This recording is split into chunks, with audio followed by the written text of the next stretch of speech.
There's still people joining? Or should we get started? think we can start. I think we can. I think whenever you're ready, we can get started since we only have Okay. 1 hour. Thank you.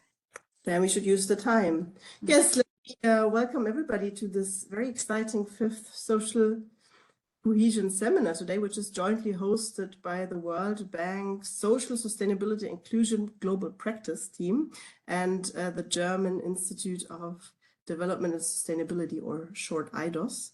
And it's great to restart this seminar series again, which has been running for some years and has received a lot of positive feedback. So it's great to be here again. And as we all know, at least the people that joined here, it's still a topic that is very high on the political as well as research agenda. So it's good that we have the room for discussion today.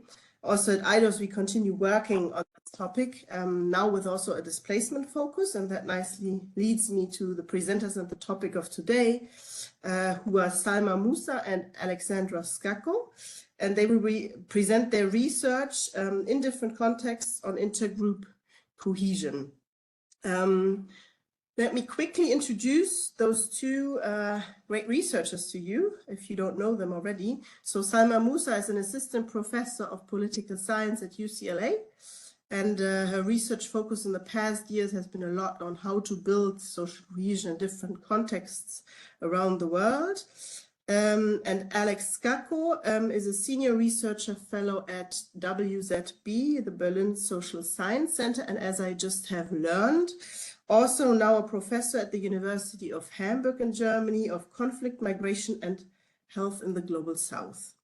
Her research in the past has dealt on causes and consequences of decisions under high risk, political violence, and intergroup conflict. And as I don't want to name all the journals they have both published in, but both presenters, be assured, have published widely in top-ranking journals, so it's great to have you both here.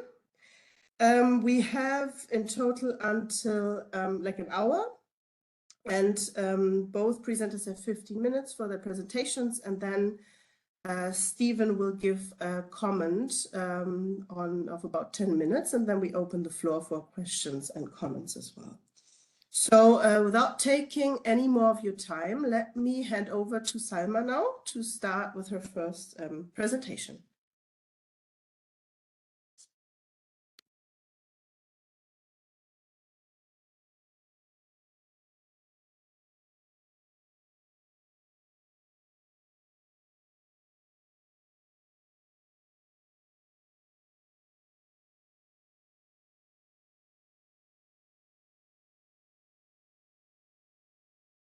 Salma, you are muted. So Salma, we see your slides.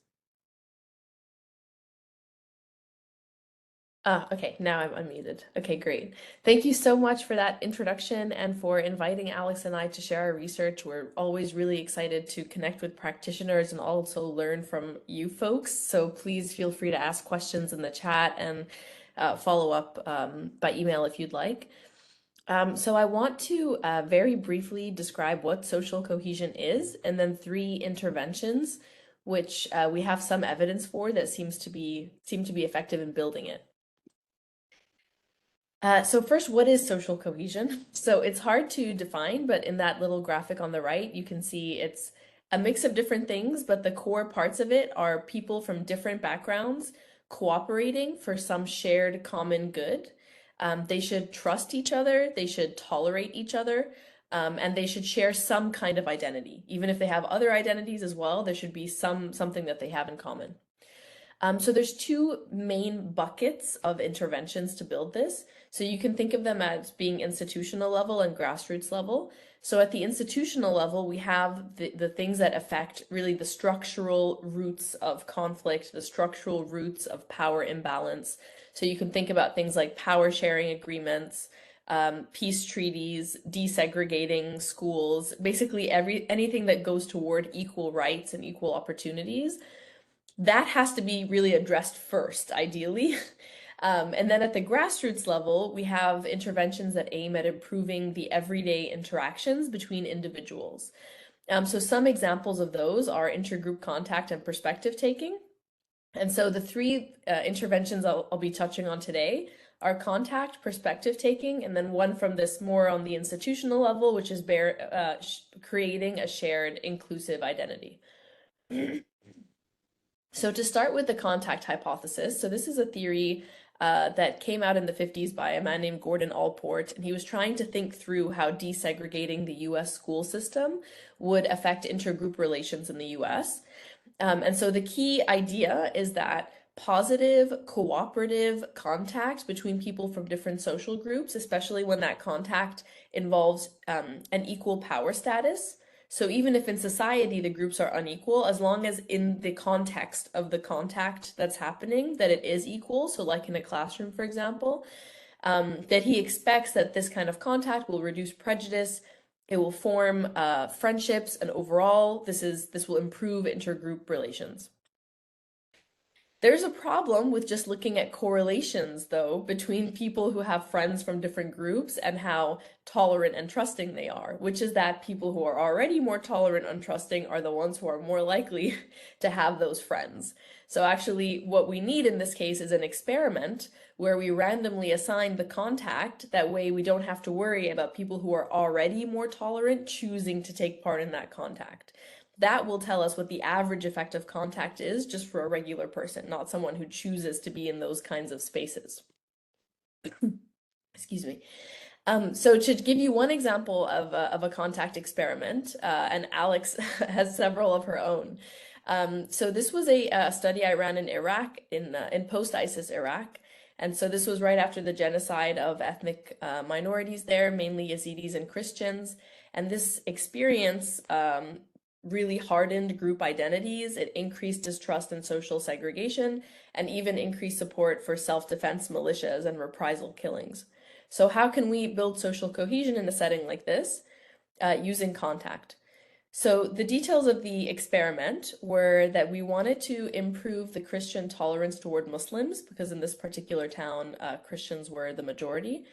When I say we, me and some local and Christian NGO partners approached these Christian soccer teams, and we basically randomized whether they would receive some added Christian players or some added Muslim players, and they trained together for a 2-month competition.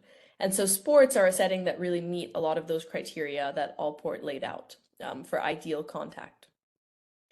In terms of outcomes, we wanted to capture trust and tolerance toward peers who are encountered in the intervention. So things like whether you sign up for a mixed team next season, whether you vote for a Muslim player to receive an award, and whether you're training with Muslims 6 months later. And then we also wanted to capture trust towards strangers from the outgroup. And that's really the key part for social cohesion, is for these effects any positive effects that you find between individuals in the intervention, for that positive feeling to generalize to strangers from the outgroup, for this to be really scalable. So we look at things whether you're more likely to attend a mixed social event, whether you're more likely to go to Muslim-dominated cities, and whether you're more likely to donate to an NGO that serves all communities instead of just the NGO that serves your community as a result of this contact. And so what we find here on the left are the averages for the treatment. So the treated group is the mixed teams, and the control groups were the all Christian teams. And then the difference between the two is what you see on the right. So as a result of being assigned to a mixed team, you were much more likely to train with Muslims, to vote for a Muslim to receive an award, and to sign up for a mixed team next season. But these results basically do not generalize to any of the outcomes that capture trust towards strangers. So contact succeeded in building very, very localized social cohesion, but not broader social trust, which is what we need to build social cohesion. So that's one example on contact, and I'll explain a little bit why I think those results didn't work out the way I wanted to. And the hint is that when you don't deal with the institutional or structural roots of the conflict, you can't really expect contact to work. But contact generally does seem to be positive and effective on average in places where it's generally peaceful. It's not a recently post-violence setting. And so contact is promising in such settings, but it's not always an option. It's very costly for many reasons. It's hard to get people face to face in the same room. And so perspective taking is another intervention that also seems very promising when contact is not possible. Some examples of these perspective taking exercises are any kind of narrative or exercise where it requires you to put yourself in the shoes of the other person, or something that highlights the common experiences that you have. An intervention that humanizes and individualizes the other person. This could be some kind of empathy building education as well. So these can be things like reading a text, for example, that explains the experience of someone from the other group, and it works very similarly to you actually being face to face with that person. So we know that contact works generally through emotional channels, like building empathy, not informational channels, like just revealing information about the group. And so you can kind of create that same empathy induction in a much more light touch way, like these perspective taking exercises. So I'll give you an example. So this is a study from a couple of years ago that was run in about 80 Turkish schools. And the goal was to reduce prejudice towards Syrian refugee children. And the outcomes were things like refugees' educational attainment, but then also prejudice, so the attitudes of the Turkish students, as well as bullying incidents against Syrian students, which the researchers collected from the schools directly. So the intervention was basically randomizing which classrooms and schools are going to get a perspective taking curriculum that the students undertake for a few months. And so what they find on their main outcomes, so things like norms against discrimination, bias, perspective taking, so the ability to actually put yourself in someone else's shoes, impulsivity, so especially in children, being impulsive is associated with being kind of aggressive and these bullying incidents, and compassion. And so we see the results are kind of all going in the right direction. So a boost to descriptive norms, reduction ethnic bias, better suited to take, the perspective taking skill was strengthened. And the students were less impulsive and engaged in less bullying. They also found increased rates of intergroup friendships. The Syrian students actually learned more Turkish, so as a result of these interactions. So we have pretty strong evidence here for rolling out perspective taking in the context of the education system. And finally, there's a bucket of interventions around building a shared identity, which is another key component of social cohesion. So humans innately, they want to belong to some kind of tribe. And so the question is, how can we expand the boundaries of the in-group to include more diverse groups? Obviously, at any given moment, we have lots of different identities, the language you speak, your nationality, your religion, your gender, whatever it might be. And these things can change all the time, and the boundaries are changing all the time of who is considered an in-group, and which identity is considered the most important for you.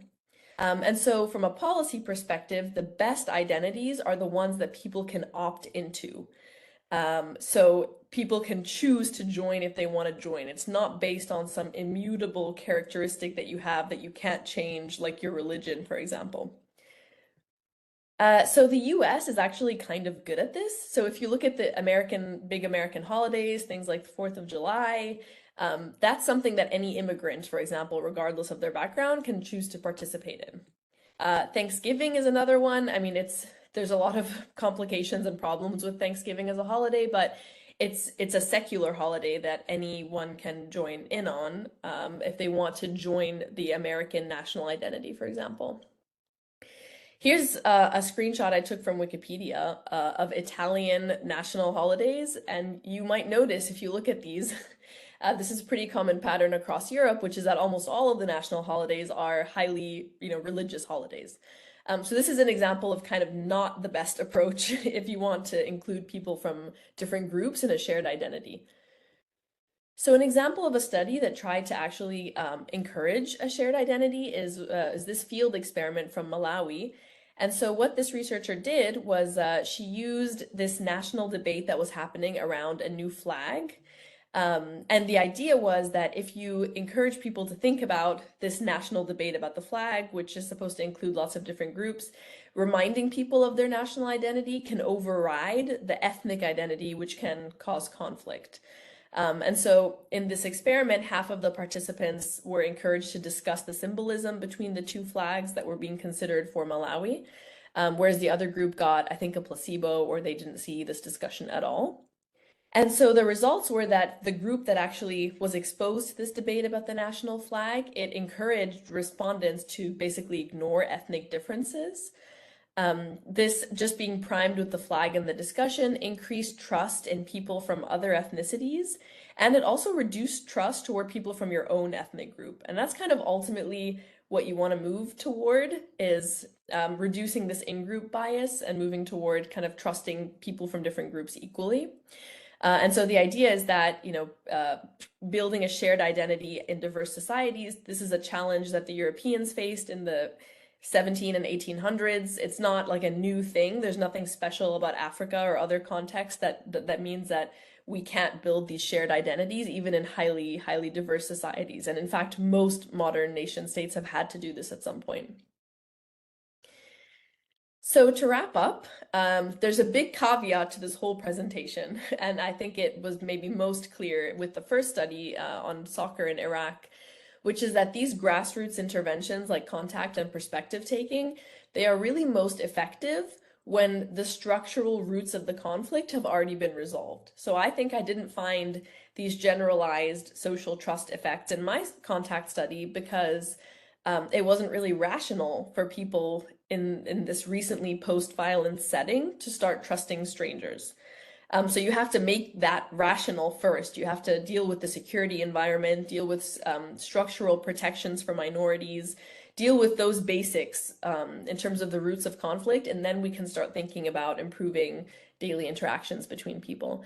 And I should say, Alex has so many great studies that she couldn't present them all today, but she also has a study, a contact experiment in Nigeria between Muslims and Christians, and kind of finds something similar, which is that contact in this northern, in Kaduna province in Nigeria, where they have problems with Muslim Christian riots, that contact was not particularly effective in that setting either.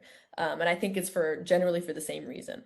But if you are in a setting where that's been taken care of, especially in those settings, contact generally is positive on average, and we should try to embed it in things like the education system.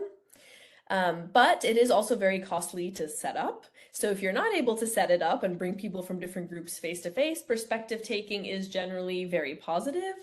It does seem to reduce prejudice toward outgroups. It's more light touch and scalable, but we're still working on figuring out what the lasting effects are of perspective taking because it is so light touch. And finally, things like symbolism and curricula around empathy building, but also priming a shared identity that is an inclusive identity that anyone can choose to join, is also generally positive. These are things that can empower minorities and build broader social trust because they make people feel like they're part of the same group and kind of tone down the salience of those more divisive identities. So I'll pause there and I'll hand it over to Alex, and happy to answer any questions in the chat. Thanks a lot, Salma. You were so on time. Made it very easy for me. Amazing.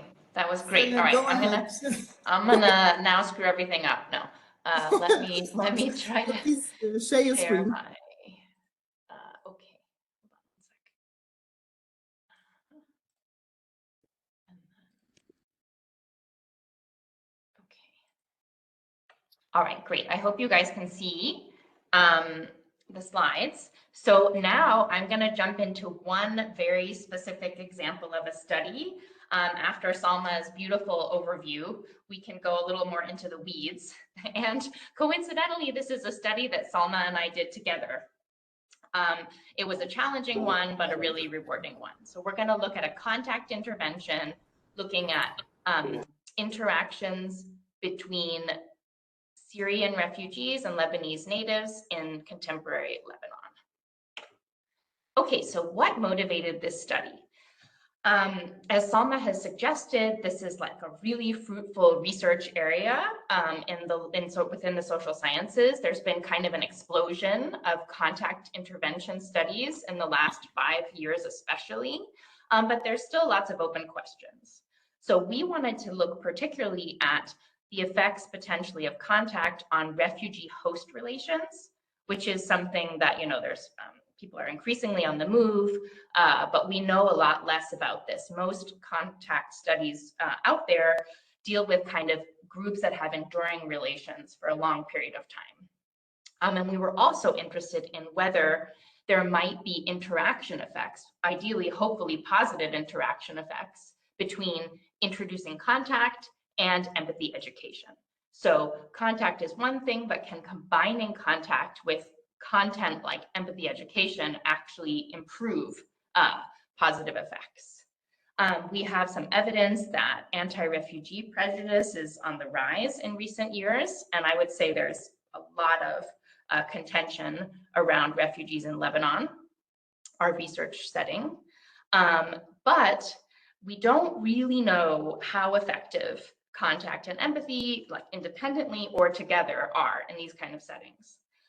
You know, our initial hunch is that empathy messaging, so empathy education or training, might improve the effects of contact, but you could actually imagine the opposite. Like, it might be better to just let people come together and have fun rather than sort of beating them over the head with kind of diversity training type content. So as researchers, this is kind of appealing scientifically when you think that the effects could go either way. So our approach, and I will say also, Salma, you should feel free to jump in at any point if you want to like agree or disagree on any of this. But one of our other goals was to kind of do an intervention study that was very realistic. So a lot of the work that's out there, my own very much included, is very lab-like. And I'll talk about that more in a minute. But we wanted to work with an organization and work with an existing program that was already kind of tested in the field as being good at what it does, rather than sort of create something from scratch.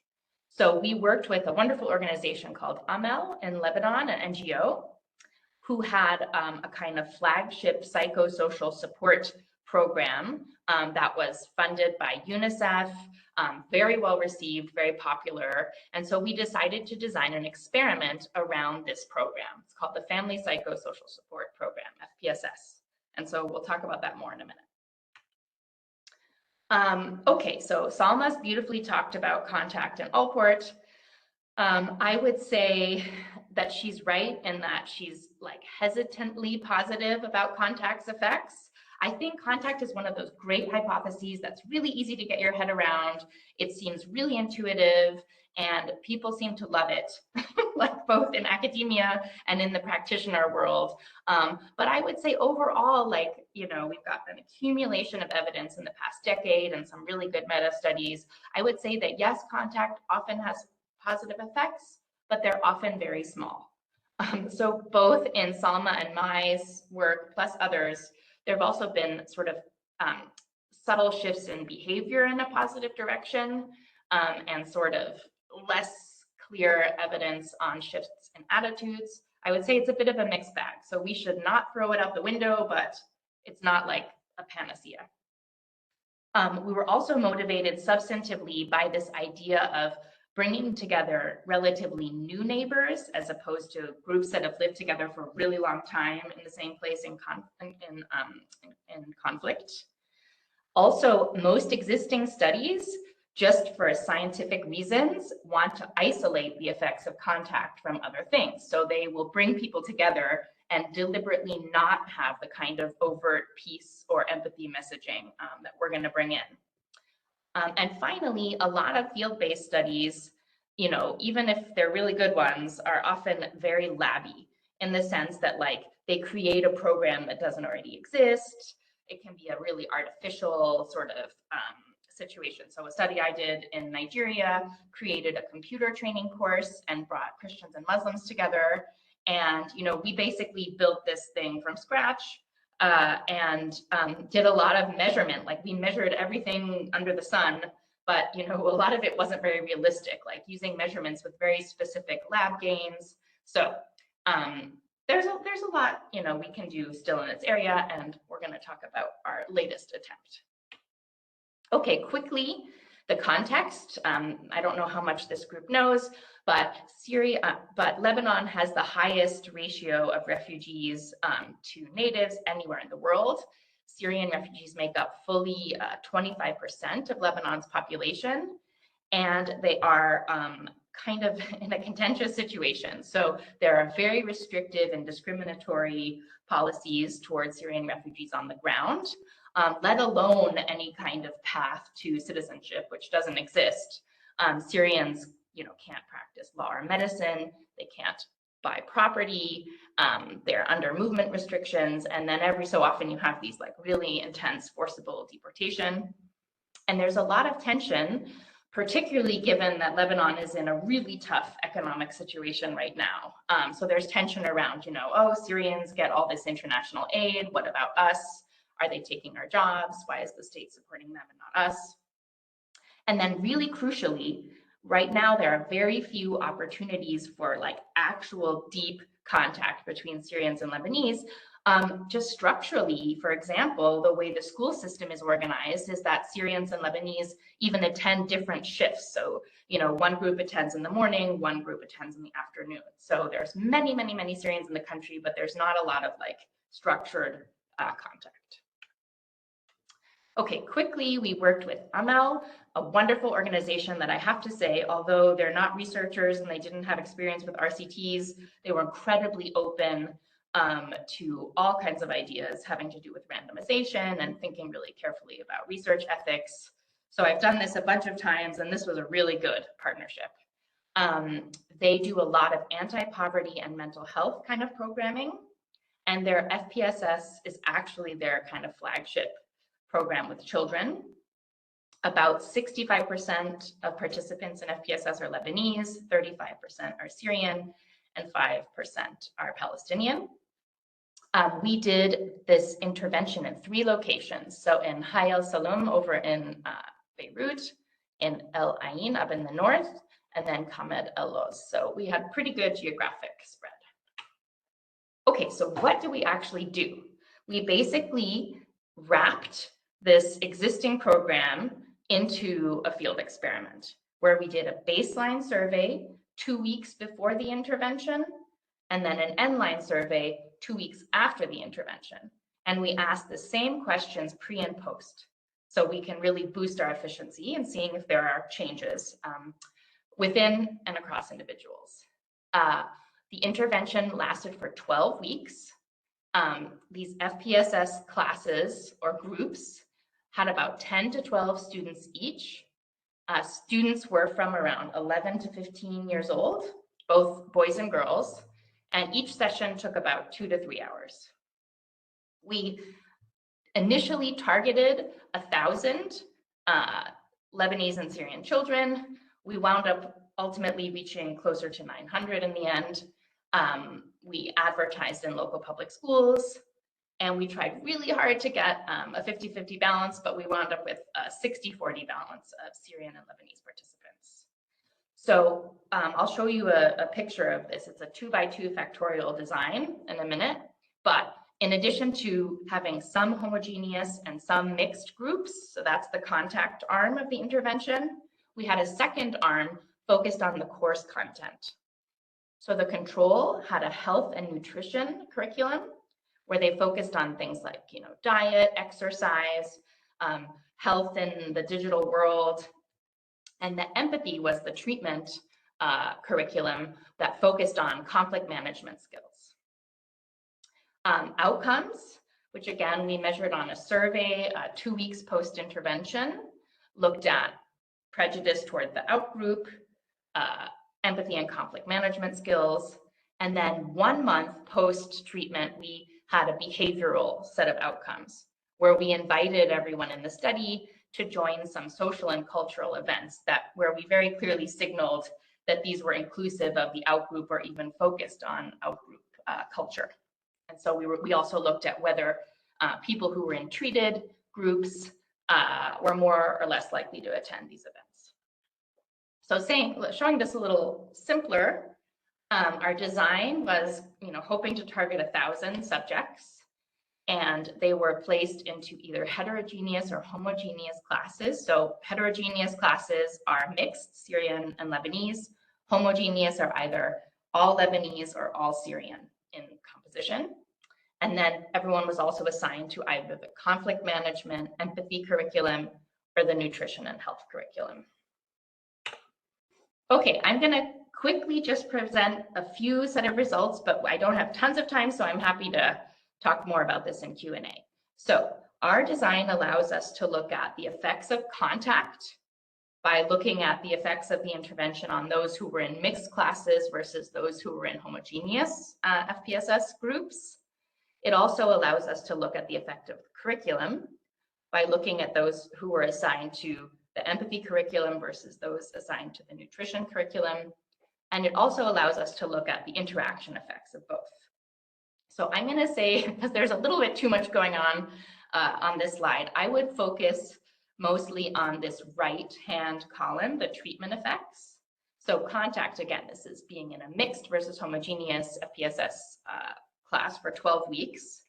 The behavioral outcomes are on top, and the survey attitudinal outcomes are on the bottom. And what we see is that we have marginally significant improvements in outgroup attitudes. So what this should really say instead of prejudice is like reduction in prejudice or curbing of prejudice. So a positive result is normatively positive too, we think. So those who were assigned to the treatment, but only marginally at about a 10% significance level, were less prejudiced toward the outgroup. They had a little bit more conflict knowledge, although not significantly so. They had a little more conflict skill, although only a little, and we don't see much in terms of emotional skills. So I'd say, though, weakly positive effects. Interestingly, when it comes to the behavioral outcomes, so now this is a month after the intervention is ended, everyone was invited to show up to a social event with members of the outgroup and also a cultural event, this like amazing dance troupe. We had a Syrian dance event and a Lebanese dance event. And we measured whether they RSVP'd yes to this event. So we called everybody and invited them. So that was like a willingness to attend kind of measure. Whether they actually attended, whether they actually showed up. And then we have one more behavioral measure, which is making a donation to an outgroup charity, a charity that's clearly signaled as benefiting the outgroup.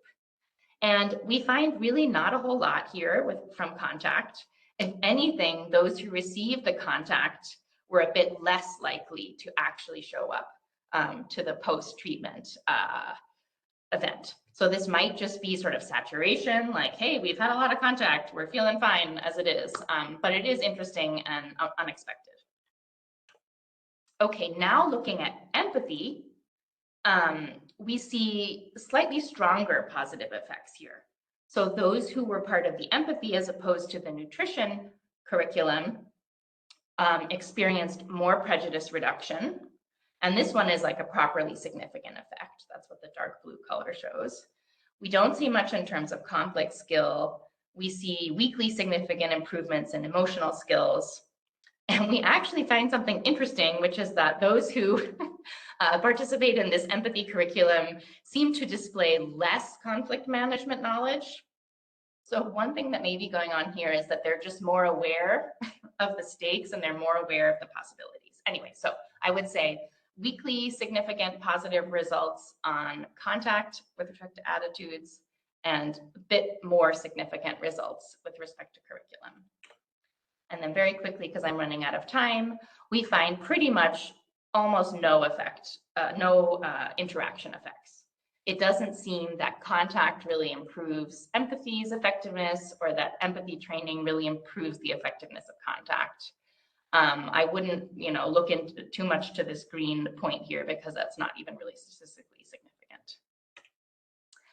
Okay, so we really aimed for realism in this experiment. I would say relative to many contact interventions out there, this is a strong treatment. Subjects had about 50 hours of contact with the outgroup, which is quite a lot. We find small positive effects on attitudes, curriculum slightly more so.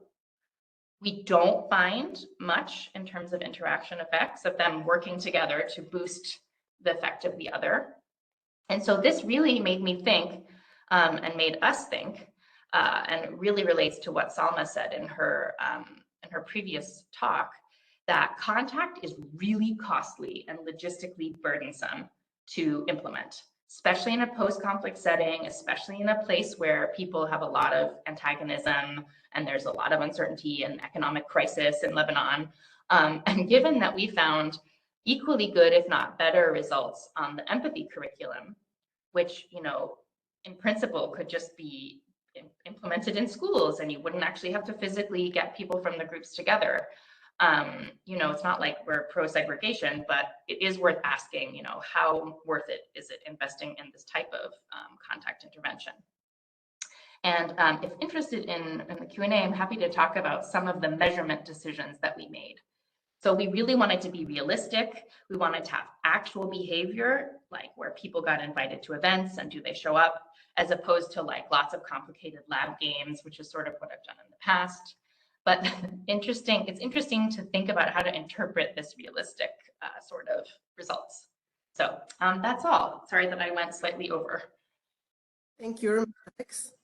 Let me right away hand over to Stephen for a short comment. Yes, thank you. I hope you can hear me okay. Yes. Great. So thank you, Salma and Alex, for sharing this work with us. I also want to thank Maureen, my colleague who organized this, and Jana, thank you for hosting, and also thanks to IDOS for this great partnership. I'm looking forward to the other sessions in this series. So I'm going to spend just probably 10 minutes today sharing a few reflections on the results that Salma and Alex shared. But then I also want to shift to talking a little bit about what these findings might mean for some of the work that we do here at the World Bank. So first on the results that were shared today, I'm going to focus primarily on the intergroup contact and the perspective taking. And I just have kind of three big buckets of a mix of kind of reflections and questions. So first, I just want to highlight, I think, the distinction between impacts on attitudes versus the impacts on behavior. And, you know, both Salma and Alex talked about these different outcomes, but I'm emphasizing it because I think I've seen some more meta-analysis recently looking specifically at this question. And I think what we're learning is that impacts on attitudes don't necessarily translate always to impacts on behavior. So I think it's just important to keep this in mind. And then with behavior, I think it's important to keep in mind, as Alex said, like what type of behaviors are we talking about? And are they behaviors that are kind of realistic and real world outcomes? So that's just kind of a baseline reflection for us all to keep in mind, I think, as we do this work. Second, I wanted to talk a little bit about the durability and the spillover of these impacts. So do these impacts last over the long term, and do they spill over to other spheres of life or to other individuals that are not involved in the intervention? And so on spillover, it seems like, at least from the initial results shared here today, it seems like there's somewhat minimal spillover impacts onto other spheres of life. But there are two other areas of spillover that I don't think were talked about that I'd be curious to hear if there's anything coming out of your research on, which is, does changing attitudes and behaviors on one group also lead to more inclusive attitudes overall? So for example, if I participate in intergroup contact and I have a shift in attitudes and behaviors towards somebody that has a different religion than me, am I also becoming more inclusive overall of people who have maybe a different race or ethnicity or sexuality than me? So I'd be curious if this is something that you're measuring and if this is something that's getting picked up in the data. The other question would just be, do these impacts get transferred to other individuals who are not involved in the intervention? My hypothesis would be no, but I'm just curious if that's something that you all tested. And then my final kind of big bucket question or reflection is on the delivery mechanism of both these types of interventions. So for the intergroup contact, we heard about the soccer intervention, we heard about computer training, we heard about psychosocial support. And I'm curious if there are any lessons on when we would choose which type of delivery mechanism and why. So are we choosing different delivery mechanisms because they offer different types of contact and that's relevant? Or are we choosing different delivery mechanisms because, practically that's what makes sense in the context? So hearing a little bit about whether that's what factors go into the delivery mechanism would be interesting for the intergroup contact, but then also for the perspective taking, thinking about how that's also delivered and whether it matters whether the perspective or the empathy is delivered kind of on a one-on-one conversation, or whether it can be delivered in a group setting. Like, for example, could we share a short video at the beginning of a community meeting? Would that have kind of the same impacts of a one-on-one conversation?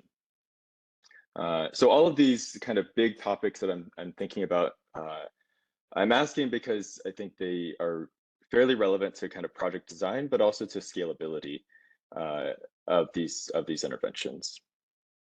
Okay, now let me shift gears just very briefly and talk about kind of some reflections on how I think these interventions relate to some of the work we're doing at the World Bank. And I'm going to preface by saying that I think there's a lot of potential applications to several different types of World Bank operations, but I'm going to focus mostly on what we call CLD, or community and local development operations. Partly because that's just what I know, but because I also see some strong potential in integrating these interventions in those projects. So let's start with intergroup contact. So here, in theory, there's a lot of potential, I think, for many CLD projects to create some type of intergroup contact. And that's because a key feature of CLD projects is that they often include investments in some type of mechanism that brings community members together to decide on development priorities for the local area, right? So in theory, contact is kind of baked into the design, but we haven't seen much impact on cohesion from these types of projects. We've been trying to measure it and trying to improve our measures, and we're just not seeing a lot of impacts on cohesion outcomes. And I think, there are a lot of reasons why we're not seeing the cohesion impacts, but one especially relevant to intergroup contact is that most of the communities where CLD projects, for example, are happening are actually quite homogenous. So even if the project is happening in kind of a national context or even a regional context where there's a lot of past or current conflict or divisions between different identities, at the very kind of local community level, especially in rural settings, the communities themselves are often fairly homogenous. So the contact might be baked in at the community level, but the intergroup contact is not necessarily baked in because the projects are just bringing people in the community together, but not necessarily people who are of a different ethnicity or religious identity. So I guess my question here would be, are there lessons that we could pull from this research to help improve the design of these projects to actually increase the amount of intergroup contact? And my takeaway here, I think, is somewhat similar to Alex's, which is that it would be, I think it's going to be difficult for this type of project specifically. One kind of obvious solution would be to expand the geographic scope of the project. So maybe in having kind of like sub-regional projects where you're bringing multiple communities together. But even with that, you would be relying on the condition that these kind of differences in different groups of people are in close proximity, because you have to actually physically bring them together for the contact. So I think there's some challenges there in potentially increasing the actual intergroup context in CLD operations. Shifting to perspective taking, I think here I'm a little bit more optimistic, and I think there hasn't really been, that I know of, any evaluations of perspective taking or even piloting of a perspective taking in World Bank or CLD operations. I could be wrong about that, but none that I've seen. But I think given the positive results, or mixed to positive results, that we heard about today, but also that we've seen in some other recent studies, specifically looking at refugee and host communities, I think it's really worth considering whether and how we could incorporate perspective taking into some of our operations.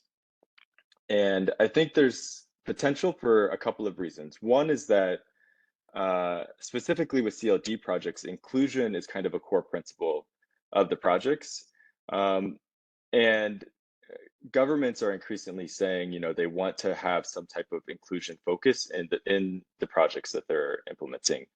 And that can be, you know, an infrastructure or service delivery project, but they're asking for some type of focus on inclusion alongside that. And the second reason why I'm a little bit optimistic is because I think, you know, CLD projects specifically are already investing quite a bit in facilitation at the community level. So it's feasible that we could add an activity in a community meeting or add some training for community members on this facilitation that's already happening to implement these perspective-taking narratives. At the same time, I think there are a few challenges that we would need to keep in mind. Mainly that the narrative that's used for the perspective taking would need to be tailored to the context, and the context for kind of what differences matter is going to vary, of course, across countries, but even within countries there might be some variation across regions on, you know, what the kind of main difference is, which would affect the narrative that needs to get implemented. So that would mean, you know, needing to work with local partners to make sure that the narrative is kind of realistic and ideally developed with members of the marginalized group in mind. So that makes it a little bit more difficult, I think, to scale if we can't just, you know, say, here's a generic narrative, apply it across many different contexts. And then the other kind of challenge I see goes back to these questions of durability and spillover of the impact. So maybe we can implement it easily through fairly light touch add-on to facilitation, but I think we still don't know, like both Salma and Alex said, how long these impacts would last, whether they would actually change behavior, and especially whether the changes in behavior would kind of stand up during really tense times, you know, when conflict spikes or something like that. So I think there's still some challenges, but I think in short, you know, the perspective taking seems like an optimistic thing to try, and we do have some colleagues here at the bank, including Maureen and Patty, who are working with some of our teams to pilot some of these interventions. But I think in doing it, we'll need to think carefully about kind of what narratives would be most effective, but also what types of delivery mechanisms will be most effective. So does it need to be a one-on-one conversation, or can we do it in group-like settings? Okay, Stephen, can I stop you here? Yep, I'm going to stop there actually. So that was it. Perfect. Thanks. Thank you. Thank you for those comments and questions you raised. So so let me thank again Alex and Salma for their presentations, which were very interesting and gave us a nice overview. Let me, with respect to time, so we have 10 more minutes, and there have been some questions already raised in the chat and raised by Stephen. I would suggest there are two questions with respect to measurement. And I would say, okay, let's pull them together. One is to Salma, which scales for measuring social distance have you used in your research? And the other to Alex, how was improvement in the outcome prejudice measured? And if you can tell a bit more about the course curriculum. So perhaps both of you could start off with those, answering those questions, and then perhaps already try to reply to some that Stephen raised. Sure. Well, firstly, thank you for those comments, Stephen. Those were very, very thought-provoking. I've been taking a lot of notes. To first respond to the question from the chat about social distance. So if you actually email me, I'm happy to send you like the survey instruments I've used with basically all the questions I've ever used about social cohesion. But social distance in particular, there's questions about basically how much do you think you have in common with people from this other group? Like, do you have a lot in common, a little in common, nothing in common? Like, that's kind of how we measure it. And I just want to respond to just 2 points that Stephen raised, because I think they were really important. So one about spillovers to other outgroups. There is a paper which I'll link in the chat, which was a perspective taking exercise experiment. And the main outgroup was the Roma in Hungary, but they actually found positive effects also on attitudes toward refugees in Hungary. So that's at least one study that I know that did find this spillover. And then on the costs of contact. So you mentioned like it's not possible to always get groups together because they live in different areas. There's a lot of different reasons why contact is costly. Like one is that some minorities are just numerically very small. So that's one reason why you can't bring them together. Geographic segregation is huge, and like the regional distribution of these groups can be prohibitive. So in those cases, and of course it's socially costly, it's psychologically costly, it can be economically costly to bus people around, right? But to deal with that, you can shift to either virtual contact or parasocial contact. So some kind of like exposure through fiction or through, there's a whole literature now on edutainment. So like soap operas and dramas and other like narrative interventions that give you that same kind of exposure that works in actually very similar ways to traditional contact. Or you can use perspective taking exercises, which actually can be more generic. So you mentioned that for the first kind, you would need to tailor the material to be about that specific setting, but perspective taking exercises as kind of a skill to build empathy can actually be much more generic. And then finally, on durability, one point I want to raise is durability for me is not just about long term. It's not just about how long the effects last. It's about the resilience of the effects in the face of some kind of shock to tolerance. So if violence breaks out, if like a political or ethnic entrepreneur starts like stoking hatred toward the other group, how resilient are these effects? So if there's like a time dimension, but also a resilience dimension, which is really important to measure, and that's something that we haven't quite figured out how to measure, except just track things over a long period of time. And if unfortunately one of those kinds of events happens, try to see if the effects last. But this is still very much nascent. Great, fantastic. Maybe I'll jump in too. So on the measurement, I'll say what Salma said, which is the easiest thing is just to share our instrument, and we're happy to do that. So people often measure prejudice in this area with kind of thermometer questions like warmth toward the outgroup, also whether they agree or disagree with like common stereotypes. But in our case, we were working with children, so we really focused our questions on things that were age appropriate to sort of 11, 12, 13-year-old kids. So we asked a series of 5 or 6 questions that we combined into an index, looking at things like how comfortable would you feel making a new friend of the outgroup? Do you think that people from the outgroup are nice to your in-group? Like stuff that kids could relate to. I will also say for measurement, I think the gold standard is measuring attitudes, norms, and behavior. Wherever you can, try to have like the trifecta, because there's some evidence from Salma, but from others like Betsy Pollock, that norms are more fungible.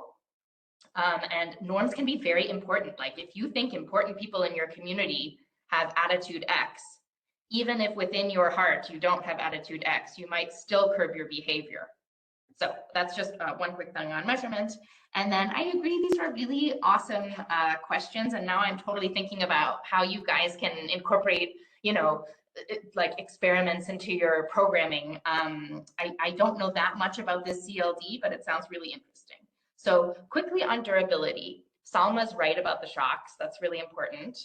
But we also kind of would feel less satisfied if an effect lasts for 3 days as opposed to 3 years. And so what I will say is in this other Nigeria study that I did, which was very similar to the Lebanon one, pretty heavy hitting treatment, we measured outcomes 1 month and then 1 year post-intervention.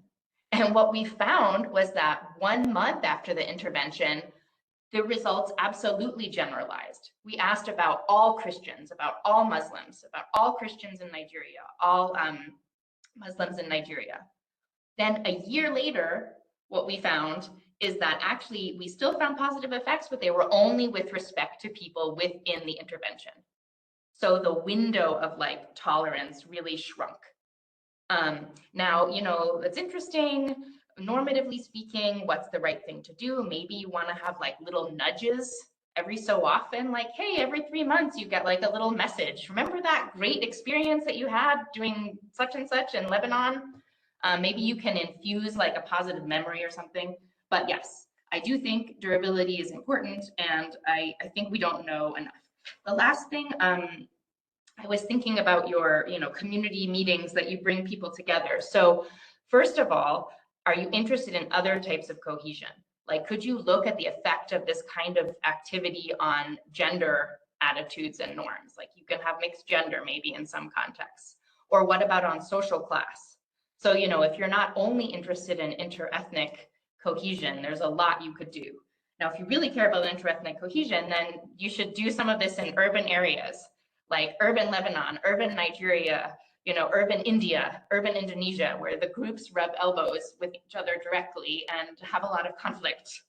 And then I was also thinking, yeah, that would be so great if you have people together for whatever reason.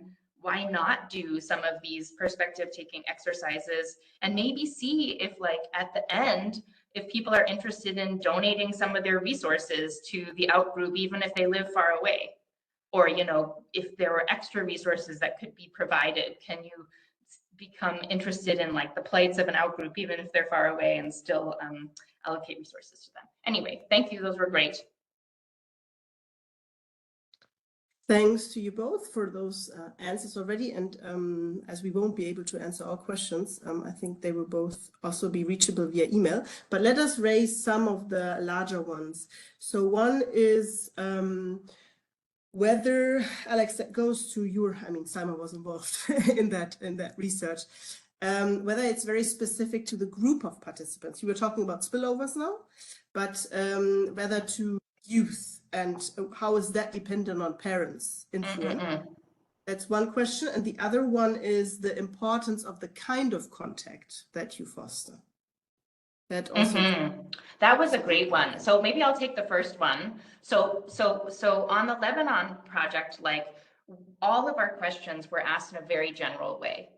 They weren't like, oh, how do you feel about Susie from your FPSS class? They were really about, how do you feel about all Syrians living in Lebanon?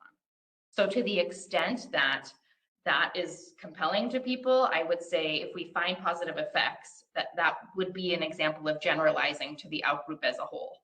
On the behavior, it's really hard to think of, like, generalizing behavior.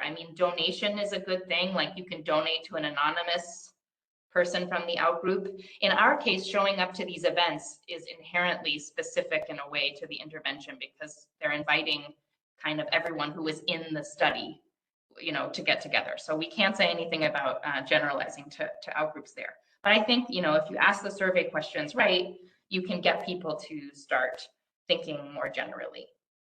Salma, do you want to try on the type of contact or no? Yeah, so on the type of contact, so the original theory says that the contact should be cooperative, so you should be cooperating, not competing, that you should have an equal power status, so you shouldn't have, like, the contact shouldn't reproduce the power imbalances that are in society. So for example, contact between a police officer and a civilian, that's not good contact because it's reproducing a power hierarchy. And that it should be endorsed by authorities who are respected on both sides. I will say no one has really tested these except the cooperation one. So there is a study of contact using Indian cricket leagues, contact between different castes. And in that one, like competitive contact, so if you're meeting the other group just to compete against them, basically doesn't have any effects, but the cooperative contact is much, much better at unlocking these positive effects. So I would say the one we have the most evidence on is the importance of cooperation. No one's really tested the equal power status or the importance of being endorsed by norms and authorities on both sides, although that seems theoretically to be, plausible, but no one's really tested it. So I would say you want to set up the contact to be as positive as possible, whatever that looks like in the setting that you're in. And ideally it should be sustained. So repeated interaction so people can form a relationship. Perfect. Thanks. And thanks for both of you for being very quick in answering some of those comments. And let me repeat that I think there are some more questions and comments in the chat. So perhaps you can reach out on a one-to-one basis then. And it's on me to just thank you all again for being here for this seminar. There will be another one before the summer break.